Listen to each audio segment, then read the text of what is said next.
ഒന്നര പതിറ്റാണ്ടായി ലഹരിക്കെതിരെ സർക്കാരുകളും ഏജൻസികളും വലിയ യുദ്ധത്തിലാണെന്നാണ് വെപ്പ്. ഇതിനായി പ്രചാരണത്തിനടക്കം കോടികളാണ് ഓരോ വർഷവും പൊടിച്ചു തീർക്കുന്നത്. വർദ്ധിച്ചു വരുന്ന ലഹരി മാഫിയക്കെതിരെ സമൂഹം, പ്രത്യേകിച്ച് രക്ഷകർതൃ സമൂഹം ആശങ്കാകുലരാകാൻ തുടങ്ങിയിട്ട് കാലമേറെയായി. ലഹരി ഉപയോഗം നിമിത്തമായി വർദ്ധിച്ച ക്രിമിനൽ സാമൂഹിക വിരുദ്ധ പ്രവർത്തനങ്ങൾ എല്ലാ പരിധികളും വിട്ടിരിക്കുന്ന കാലഘട്ടമാണിത്. പൊതുമനസ്സിനെ സമാധാനിപ്പിക്കാൻ പോലീസ് സംവിധാനവും സർക്കാരും ഇതര ഏജൻസികളും ഇടയ്ക്കിടെ ലഹരിവേട്ട എന്ന പേരിൽ ആഘോഷിക്കുന്ന ചില ചില്ലറ പിടിച്ചെടുക്കലുകൾ ഉണ്ടാകുന്നു എന്നതല്ലാതെ കാര്യക്ഷമമായി ഫലപ്രദമായ ഒരു നടപടിയും ലഹരിക്കെതിരെ ഉണ്ടായതായി വിലയിരുത്താൻ കഴിയുന്നില്ല. രണ്ടാം നിരയിലോ മൂന്നാം നിരയിലോ നാലാം നിരയിലോ നിൽക്കുന്ന ഏതെങ്കിലും ശ്രദ്ധേയരായ വ്യക്തികളുടെ മക്കളോ ബന്ധുക്കളോ ഇക്കൂട്ടത്തിൽ ഉണ്ടെങ്കിൽ മാധ്യമങ്ങൾ വലിയ ചർച്ചയാക്കും എന്നല്ലാതെ ഇക്കാര്യത്തിൽ ഉറവിട നശീകരണം എന്ന നയമോ കാര്യപദ്ധതിയോ നടപ്പിലാക്കാൻ ഏതെങ്കിലും ഏജൻസികളോ സർക്കാരോ ഈ നിമിഷം വരെ ഇച്ഛാശക്തി കാണിച്ചിട്ടേയില്ല. കഴിഞ്ഞ നിരവധി കാലത്തെ ചെറുകിട വൻകിട പിടിച്ചെടുക്കലുകളുടെ കേസ് ഡയറികൾ സർക്കാരിന്റെ അല്ലെങ്കിൽ ഏജൻസികളുടെ മുന്നിലുണ്ട്.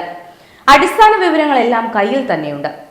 പുത്തൻകൂറ്റ ലഹരി മരുന്നുകളുടെ വിതരണ ശൃംഖലകളുടെ കേന്ദ്രീകൃത സ്വഭാവം പ്രത്യക്ഷത്തിൽ തന്നെ വ്യക്തവുമാണ്. എന്നിരിക്കെ എന്താണ് മികച്ച ഒരു അന്വേഷണം നടത്തി ഉറവിടങ്ങളെ കണ്ടെത്തി മാതൃകാപരമായ നിയമ നടപടികളിലേക്ക് എത്തിക്കാനുള്ള തടസ്സം?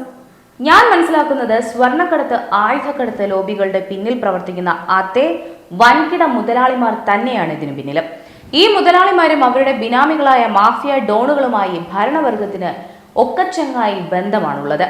പൊതുവേദികളിൽ മുതലക്കണ്ണീർ ഒഴുക്കുമ്പോഴും ഉറവിട നശീകരണം എന്ന നിലപാടിലേക്കോ അതിലേക്ക് നയിക്കുന്ന അന്വേഷണങ്ങളിലേക്കോ പഠനങ്ങളിലേക്കോ കടക്കാത്തതിന്റെ യഥാർത്ഥ കാരണം, അന്വേഷണങ്ങൾ ഇനിയും നീണ്ടാൽ ചില വിദേശ താത്പര്യങ്ങളും തീവ്രവാദ ഭീകരവാദ സംഘടനകളുടെ അജണ്ടകളും ബന്ധങ്ങളും ഇടപെടലുകളും സാമ്പത്തിക വിനിമയവും അവരെ രാഷ്ട്രീയ ഭേദമില്ലാതെ സംരക്ഷിച്ചു പിടിക്കുന്ന മഹാന്മാരുടെ തനി നിറവും വ്യക്തമാകും.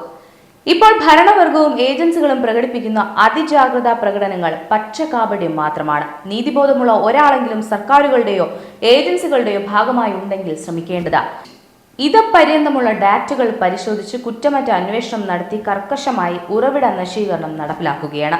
നിലവിലുള്ള നിയമത്തിന് പഴുതുകൾ കൂടുതൽ ഉണ്ടെങ്കിൽ അത് പരിഹരിക്കുകയാണ് ഉത്തരവാദിത്തപ്പെട്ടവർ ചെയ്യേണ്ടത്. By the by, Shri M R. Ajith കുമാറിന് ലോ ആൻഡ് ഓർഡർ ചുമതല ഉണ്ടായിരുന്നപ്പോൾ ലഹരി ഉപയോക്താക്കളെ മാത്രമല്ല അതിന് മുകളിലുള്ള താഴെത്തട്ടിലെ ഒന്നോ രണ്ടോ നിര വിതരണക്കാരിൽ വരെ നടപടികൾ ഉണ്ടായിരുന്നു എന്ന് തോന്നുന്നു. ഇവയ്ക്കും മുകളിൽ മാഫിയ തലവന്മാരിലേക്ക് എത്താൻ മുകളിലായി പല നിര വിതരണക്കാർ ഉണ്ട് എന്നതാണ് സത്യം. ഇപ്പോഴത്തെ ലഹരിപ്പിടുത്തം ഉപയോക്താക്കളിൽ തുടങ്ങി അവരിൽ തന്നെ അവസാനിക്കുകയാണ് എന്നാണ് മനസ്സിലാകുന്നത്. അപൂർവം ചിലപ്പോഴാണ് താഴേക്കിടയിലെ വിതരണക്കാരിലേക്ക് എത്തുന്നത്. ഉറവിട നശീകരണത്തിന് ഇച്ഛാശക്തിയുള്ള രാഷ്ട്രീയ തീരുമാനമാണ് ഉണ്ടാവേണ്ടത്.